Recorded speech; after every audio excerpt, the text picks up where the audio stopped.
Dito tayo. Itong taong to, ang sabi niya, lilipat lang daw siya ng church. Ay, may kilala akong ganyan. Hindi naman daw siya mawawala kay Lord. Ay, tama talaga yan. Magdi-devotion pa rin naman daw siya. Ay, Magpe-pray pa din naman daw siya. Lilipat lang naman daw siya ng church. Hindi naman daw siya magbabackslide. ay, may ganon ba? May ganon? Be, matatapos na 2023. Ano nangyari?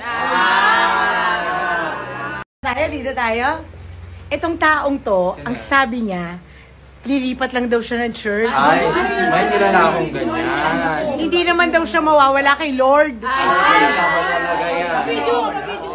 Magdi-devotion pa rin naman daw siya. Ay, Magpe-pray pa din naman daw siya. Lilipat lang naman daw siya ng church.